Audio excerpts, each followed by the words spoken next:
En este sótano de Italia está a punto de suceder algo mágico. O al menos eso es lo que quieren creer estos dos hombres. Están ocupados con un ritual. Velas, signos, sortilegios. Ellos están convencidos de estar haciendo algo trascendental. Creen que con sus rituales mágicos pueden influenciar al gobierno, o más precisamente al líder de ese gobierno. Un nemico irreconciliable del fascismo. A Benito Mussolini.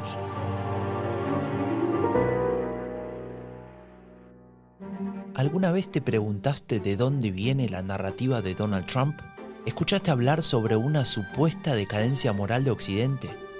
¿Cuál es el poder de los Bolsonaros o los Milei en Latinoamérica? El discurso de la derecha radical tiene raíces profundas. No son solo fuegos artificiales. Son premisas, supuestos y teorías desarrolladas por un conjunto de pensadores desde hace ya varias décadas, los ideólogos de las nuevas derechas. Soy Franco de Ledona y te invito a desvelar la genealogía del pensamiento político de las nuevas derechas. Una serie especial de Epidemia Ultra sobre los orígenes del discurso de la derecha radical. Una producción de Rombo Podcast y Anfibia Podcast con el apoyo del Laboratorio de Estudios sobre Democracia y Autoritarismos de la Universidad Nacional de San Martín. Hoy presentamos ¿Se puede estar contra los derechos humanos? Optimism isn't sunshine and rainbows. It's fixing things, changing the way we fix things. It's running the world on smarter energy. Because if optimism never stops, then change can't either. GE Vernova, the energy of change.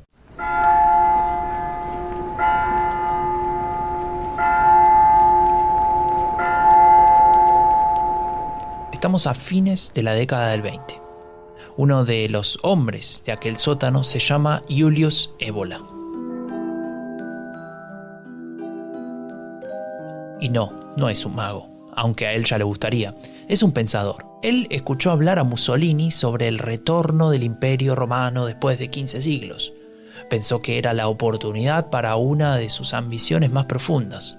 Un imperio pagano en el que las jerarquías sean bien evidentes y, sobre todas las cosas, respetadas. Tal vez porque esto último era su mayor preocupación.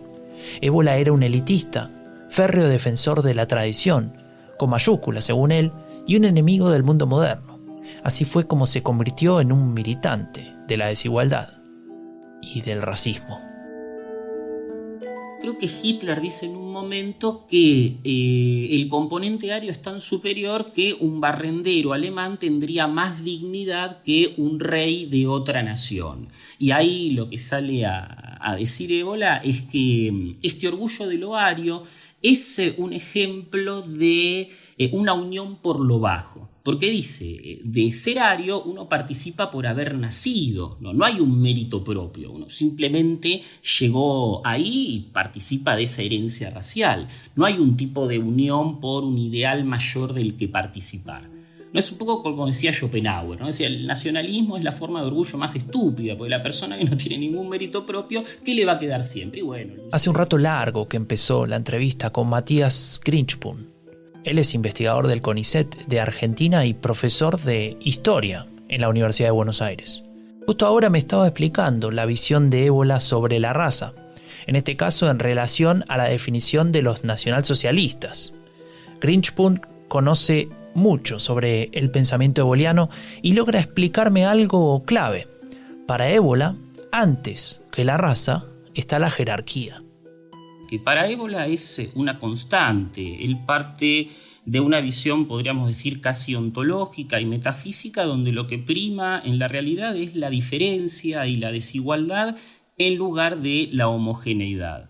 Entonces, si la realidad, y en particular los seres humanos, somos distintos entre nosotros, lo que se impone es una ética de la diferencia, donde a cada uno le corresponde un lugar, una función, superiores e inferiores, sin que lo inferior, aclara Évola, implique un deshonor, ¿no? Él ve el lugar que cada uno ocupa como acorde a una esencia y en ese lugar cada uno puede realizar su esencia.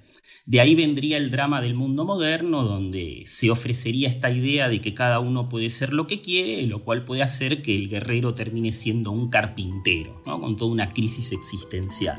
Entonces, ¿dónde queda el racismo en esta lógica?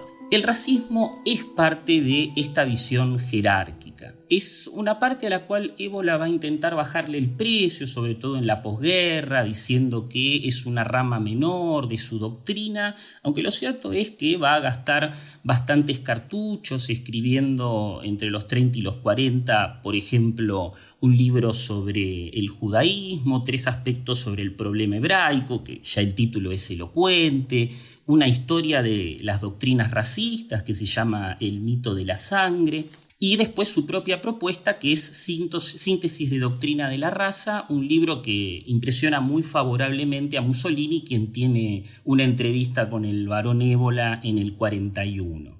Después también Évola tiene un manual menos conocido de educación racista, así que claramente no era un interés menor. Grinchpum me cuenta sobre la categorización que hace Évola sobre las razas. Raza del cuerpo, que sería lo físico, la raza del alma, el estilo, y la raza del espíritu, es decir, la visión del mundo. Y acá vamos a profundizar un poco. Para Évola, la clave, de nuevo, idealista, es el estado espiritual, es decir, qué tan firmes se encuentran los valores, los principios, las creencias de una determinada sociedad. Cuando éstas entran en crisis, cuando esa visión del mundo colapsa, comienza a haber manifestaciones, repercusiones en el ámbito del arte, de la guerra, de la economía, de la política y eventualmente en los propios cuerpos, ¿no? En la propia raza.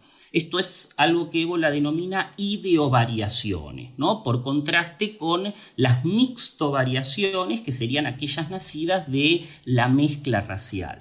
Y en este punto Évola es bastante ambiguo, porque alejándose de los autores nazis, él plantea que la mezcla no es siempre negativa, ¿no? Y para él, cuando aparece la mezcla y cuando esta mezcla es negativa, en realidad es porque ya previamente hubo un colapso de tipo espiritual. Once upon a mundane morning, Barb's day got busy without warning. A realtor in need of an open house sign. No, 50 of them, and designed before 9. My head hurts. Any mighty tools to help with this plight? Aha! Barb made her move. She opened Canva and got in the groove. Bulk creating Canva sheets. Create 50 signs fit for suburban streets. Done in a click, all complete. Sweet! Now, imagine what your dreams can become when you put imagination to work at canva.com. Estoy leyendo un paper de Matías Grinchpum, nuestro invitado de hoy. Se titula Propaganda aliada con exageraciones y falsificaciones, racismo, antisemitismo y negacionismo en Julius Évola y sus lectores argentinos. Y resulta que avanzando en el texto descubro algo muy interesante. Escucha. Évola priorizaba los relatos míticos a los documentos históricos para desarrollar su teoría. Y debo reconocer que me sorprendió leer este pasaje y le tuve que pedir a Grinchpum que me cuente algún ejemplo o que me diga si entendí algo mal. Por un lado, él tiene la visión de que la evolución es un mito muy típico de la modernidad y que la realidad que enseñan justamente estos relatos antiguos es la de una involución, ¿no? La existencia de civilizaciones superiores, cuasi divinas, que por X motivos sufren un declive. En ese sentido, dice Évola, los salvajes, entre comillas, él habla por supuesto en esos términos como buen italiano de derecha del periodo de entreguerras, pero dice, estos salvajes no son más que los restos de esas grandes civilizaciones, no son sujetos que no evolucionaron. Otro ejemplo de cómo Évola apela a los mitos y sobre todo de cómo desconfía de la historia es un concepto que no es suyo, como es el de guerra oculta. Él lo toma de dos autores del periodo de entreguerras, que son Emanuel Malinsky y León de Ponzán, y lo que expresan es lo que denominan como una concepción tridimensional de la historia. ¿Qué es esto? Hay una primera dimensión que son los acontecimientos, la crónica, un segundo nivel que sería la interpretación secular, por ejemplo el materialismo histórico, y un tercer nivel que sería el verdadero, que es el de los actores que se mueven tras bambalinas, las sociedades secretas o incluso fuerzas sobrenaturales como el orden y el caos, cuya lucha es el verdadero relato metahistórico, es la verdadera historia de la historia. En ese sentido que dice Évola, la verdad de la historia no la podemos conocer, porque estas fuerzas, estas sociedades no se quieren mostrar, porque no dejan vestigios de lo que han hecho, y porque cuando dejan vestigios muy probablemente sea desinformación. En otras palabras, no se puede confiar en esos documentos que para la historiografía profesional decimonónica y más allá también son el puntal de la profesión. Luego de esta respuesta me sale decir, entonces confiar en mis ideas locas, ¿no? Es un poco así, es que es un poco, a ver, ¿cómo es la palabra? Es solipsista. Pero de un solipsismo que se pone más allá de logos, o sea, para Évola no tiene sentido discutir. Le encanta citar el aforismo de Lao Tzu, que es el que sabe no discute, el que discute no sabe. Entonces tiene su acceso a la verdad y si a uno no le gusta, bueno, lo lamento.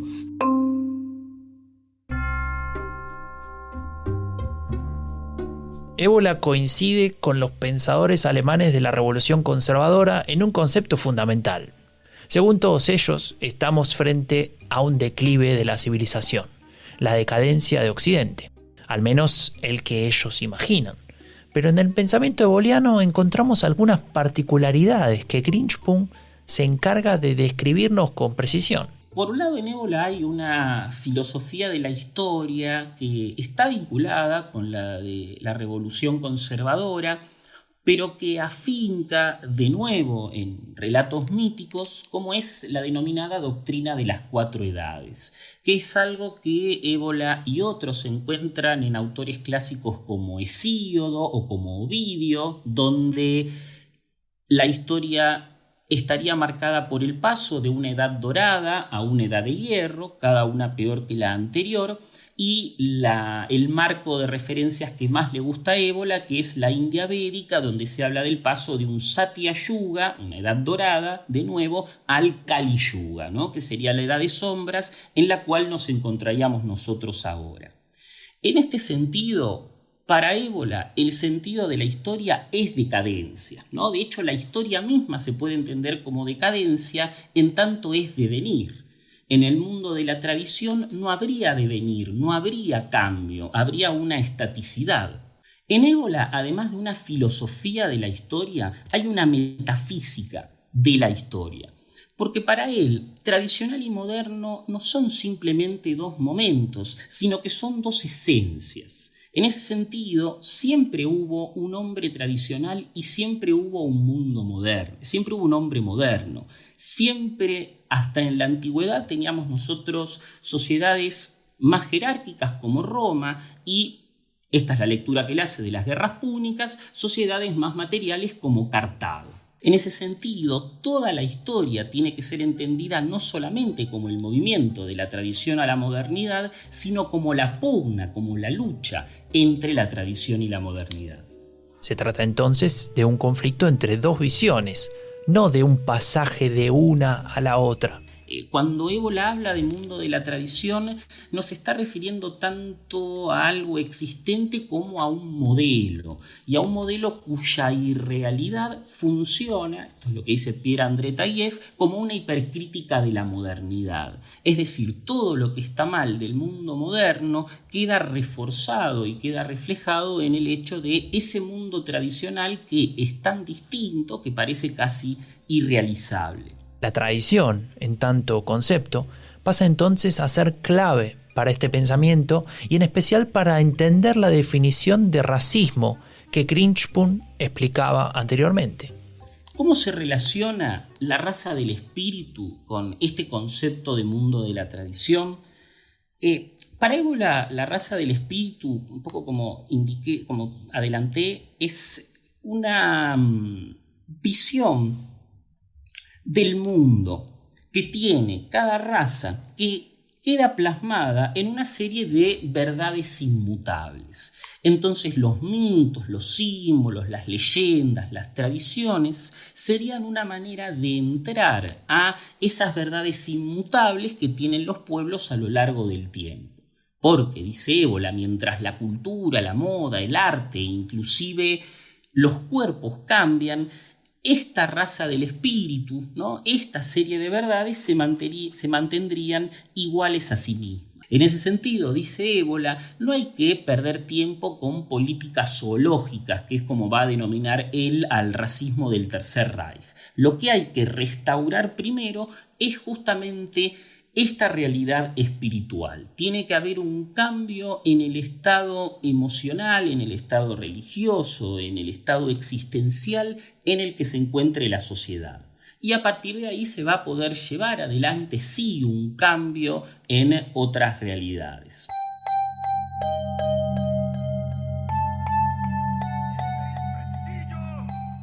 Occorre una chiara, severa coscienza razziale che stabilisca non soltanto delle differenze, ma delle superiorità nettissime.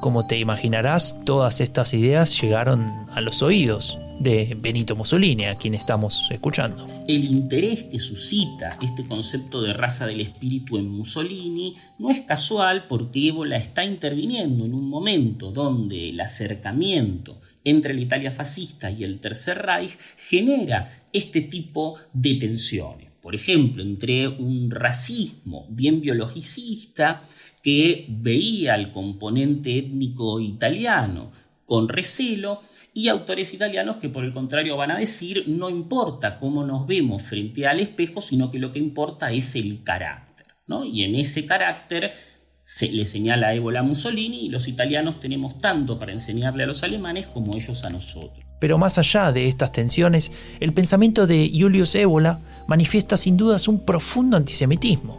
Él hablaba del germen racionalista judaico, y Grinchpun me ayuda a comprender que en esa cuestión también residía su crítica al liberalismo y a sus valores.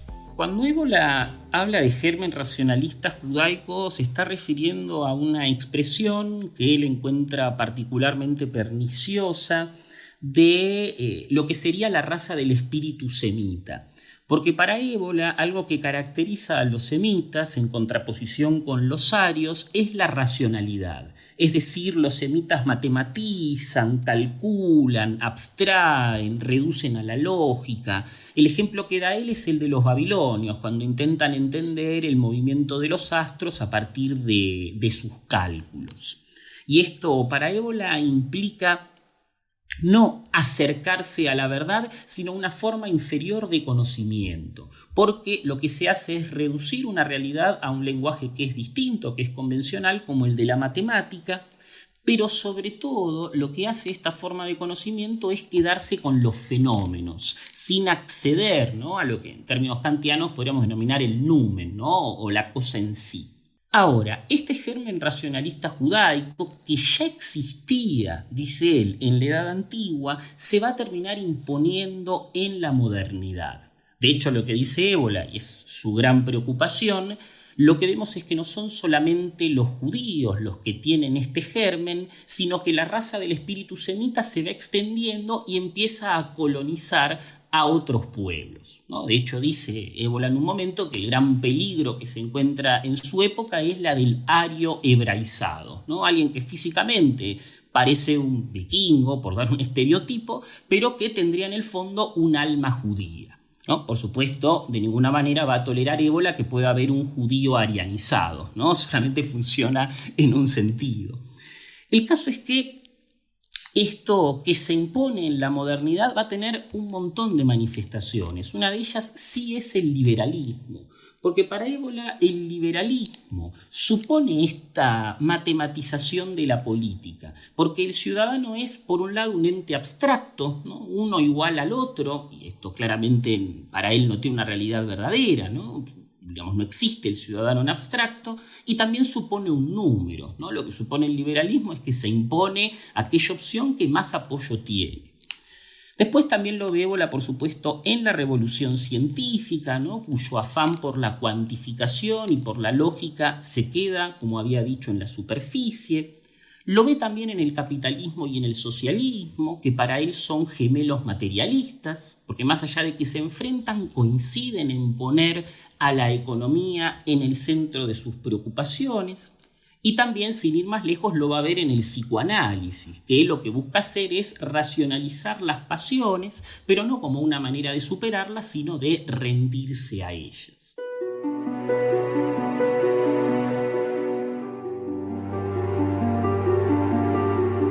Para cerrar este episodio sobre el pensamiento eboliano, le pedimos a Matías Krinchpun, profesor de la Universidad de Buenos Aires e investigador del CONICET en Argentina, que comparta su visión sobre la influencia del pensamiento eboliano en las expresiones políticas actuales de la ultraderecha.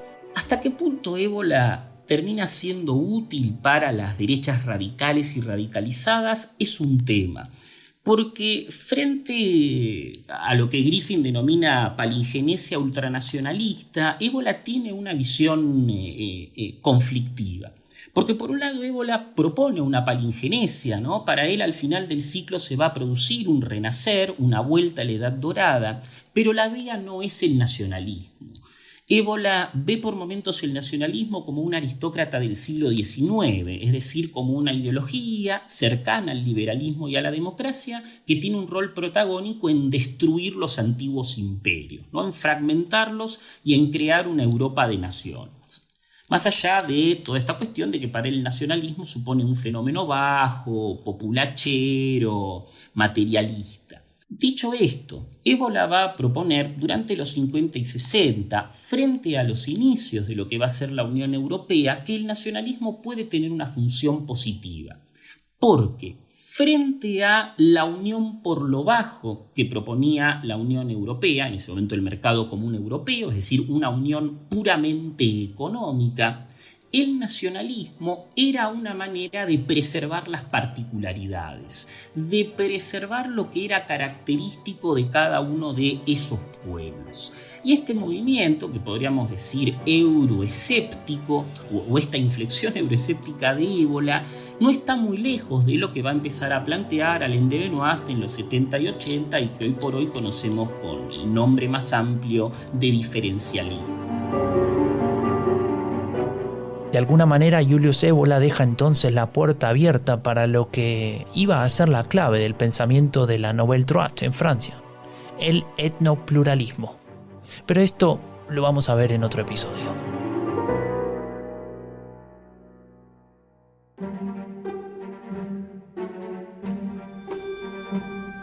Soy Franco de Ledone y esto fue Genealogía del Pensamiento Político de las Nuevas Derechas, una serie especial de Epidemia Ultra sobre los orígenes del discurso de la derecha radical.